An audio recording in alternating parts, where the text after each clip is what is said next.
Udah aku record kok.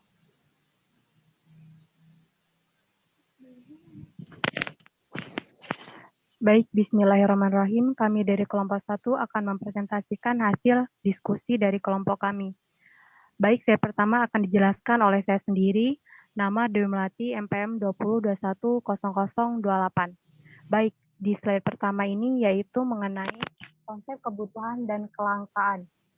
Yaitu kelangkaan sebagai masalah ekonomi, kelangkaan sebagai permasalahan ekonomi manusia yang muncul karena adanya kebutuhan manusia. Jumlahnya tak terbatas, sedangkan alat pemuas kebutuhan itu sendiri yang berupa barang, jasa, jumlahnya terbatas. Masalah ekonomi adalah kelangkaan dan semua pembahasan ilmu ekonomi berawal dari masalah ini. Jadi, kelangkaan menunjukkan ketidakseimbangan antara kesediaan sumber daya dan kebutuhan manusia. Kelangkaan bisa disebabkan oleh bencana alam, perang, keterbatasan kemampuan manusia, banyaknya sumber daya yang rusak akibat ulah manusia, kebutuhan yang tidak terbatas, jumlah benda pemuas yang terbatas. Baik, selanjutnya.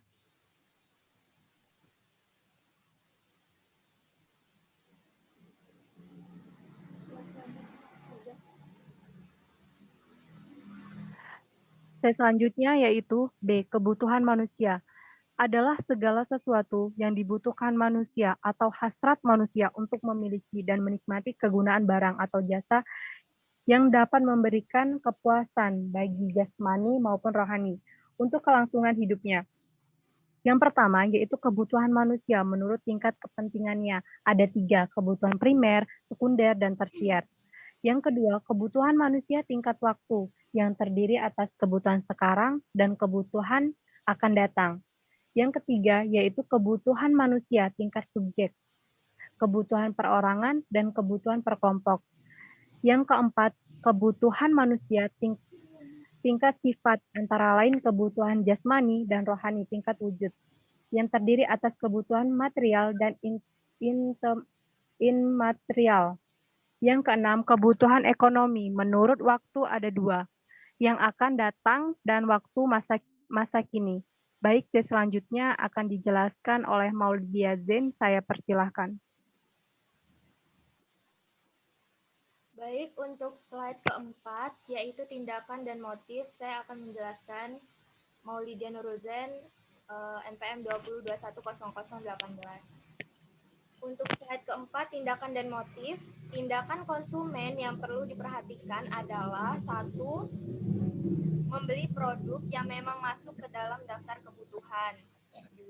Membuat skala prioritas yang rasional sesuai kemampuan efisien dalam mengelola pendapatan. Motif ekonomi adalah segala dorongan baik dari dalam maupun luar yang membuat manusia melakukan suatu tindakan ekonomi. Motif ekonomi manusia dibedakan menjadi 2, yakni 1. Motif intrinsik, keinginan manusia untuk melakukan sesuatu karena dorongan dalam dirinya sendiri. 2. Motif intrinsik, keinginan untuk melakukan tindakan ekonomi yang berasal dari pengaruh luar. 3. Motif untuk mendapatkan penghargaan, dorongan. Ini membuat seseorang melakukan sesuatu karena ingin mendapatkan penghargaan, baik karena jasa yang dilakukan maupun keahlian, kemampuan yang dimiliki. Saya kembalikan kepada moderator. Baik, terima kasih kepada Maulidia. Selanjutnya akan dijelaskan oleh Anggi Wulandari. Saya persilahkan. Mana PPT-nya?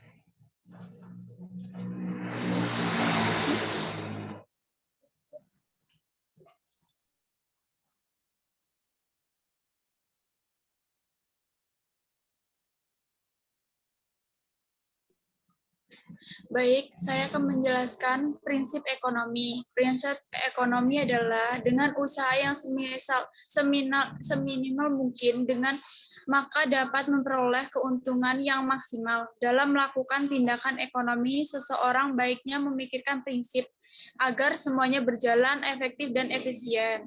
Prinsip ekonomi. 1. Membuat prioritas.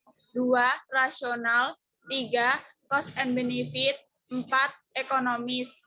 Manfaat mengaplikasikan prinsip ekonomi dalam kehidupan dengan segala pertimbangan yang dilakukan, maka pekerjaan dapat lebih hemat dan cermat sehingga akan memperkecil kemungkinan kerugian yang akan dialami.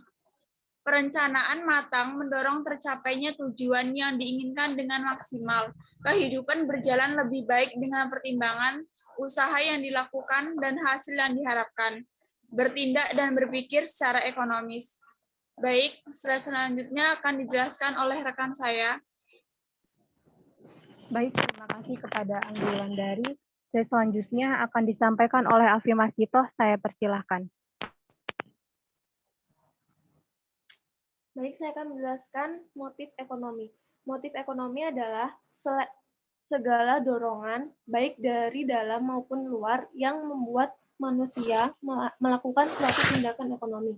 Berdasarkan asalnya, motif ekonomi manusia dibedakan menjadi dua macam, yaitu 1. Motif intrinsik, 2. Motif ekstrinsik, dan ada motif ekonomi berdasarkan pertimbangan ekonomi, yaitu 1. Motif bertahan hidup, 2. Motif mendapatkan keuntungan, dan yang ketiga motif untuk mendapatkan penghargaan. Saya kembalikan ke moderator. Baik, terima kasih kepada Alfi Masito. Baik, teman-teman, ini adalah hasil dari diskusi dari kelompok kami, kelompok 1. Kami ucapkan terima kasih. Baik, terima kasih.